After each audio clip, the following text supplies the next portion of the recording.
Gentlemen, this is the Reefer Junkie. First, I want to show you the mark that these parasites. Today, we're going to discuss. Uh, this is an educational series on reef aquariums, and today we're going to discuss a 1/16 of an inch black worm parasite that appears to start off in the sand bed. And just look at my arm and the marks that it's left on my arm. All these black spots are from that damn thing. Now, one guy on here that owns a pet shop says, "Oh, they're not harmful. They're not harmful. They just live in the sand bed." Well, how come I got these black marks all over my goddamn arm then? And I'm going to send him this video too for giving out bullshit information.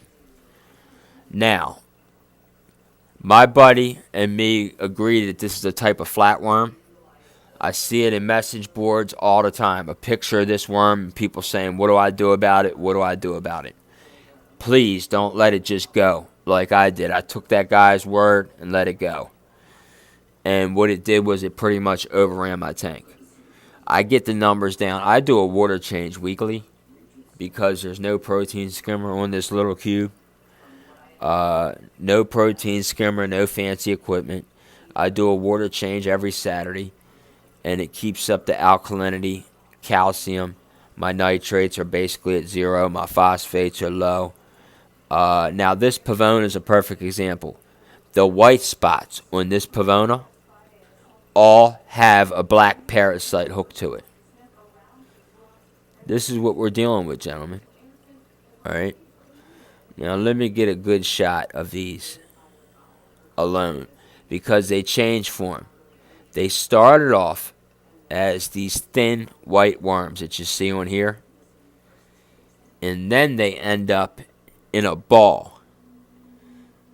Let me see if I can find one of these balls, because I actually shake them off of my coral when I wake up because I don't want them blocking out the light that the zooxanthellae algae utilizes that's in their cells. So I don't want to, starve them out.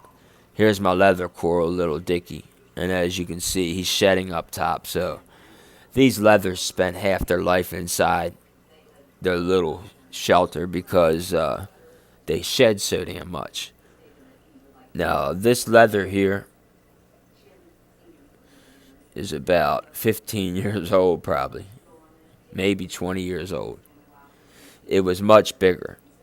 It had a giant dead spot of slow tissue necrosis, or it was actually rapid. So I cut that off and got this to survive. By the way, slow tissue necrosis and rapid tissue necrosis is not a mystery thing, okay? A man on YouTube put it under a microscope. It is a live bacteria that's eating at them. And on the fish, I just see none of these parasites. Now, I took the guy's advice and just let them live. And I'll be damned. They multiplied in numbers so quick and started covering my corals. It put a halt on a Montipora Christmas Montipora that I wanted to get because I upgraded my lights to some Hydra 52s. Is that what these are? Very nice light. This is all on halt now because of this parasite. So I'm going to send this video to all these people that are in their message boards asking what these things are. And actually, I went semi-bare bottom here, as you can see. I believe if I would have left a 1 inch of crushed coral in there, that they wouldn't be all over my corals right now. But they are, which makes it a deadly parasite. End of discussion. It's a deadly parasite. So stick with me. I'm going to show you how to get rid of them. First, start off with water changes to get the siphoning the gravel. Scrub the rocks. Take the rocks out, scrub them. Scrub every surface that you have. Clean out the pads. Get rid of the pads. Get new ones. Alright, clean out whatever media you have for denitrification. Clean all that shit out. Alright? And you'll bring the numbers down about 75%. I'm in the process of doing that now. Then we're going to treat it with Salifert flatworm exit is what we're going to try. So if you want me to do this first, just follow my steps, alright?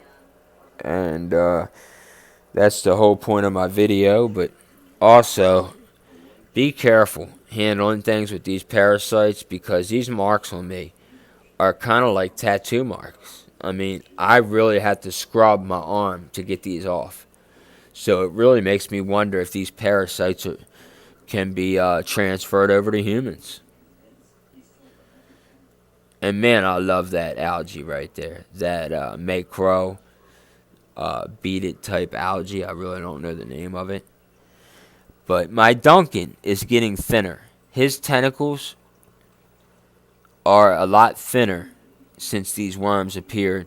And as a matter of fact, you can see one in between his two heads right now. That little black speck. That's one right there. Okay. So I'm just dealing with a small BioCube. This has put a halt on everything. You know, I've been looking at 100-gallon tanks. I've been in the reef hobby for about 20 years now. I took a small break. Back when high pressure sodium lights were the thing. And I come back and now everyone's bragging about LEDs and this and that. So I do have some knowledge in this game. You don't need to have a fancy tank with aquaporin and all that shit to know what you're talking about. So I started off with a Pavonia to test my waters, test my perimeters. I never had a piece of SPS coral because, 20 years ago, they just weren't a big thing. And you didn't have the dealers and the online stuff that we take advantage of today. Basically, you had whatever your local reef store had, that's what you could have. But I got a great dealer here in Maryland. And of course, I believe Jason Fox is stationed here in Maryland. And another tip, if you ever need a good RODI water and you don't have a machine, or your machine breaks,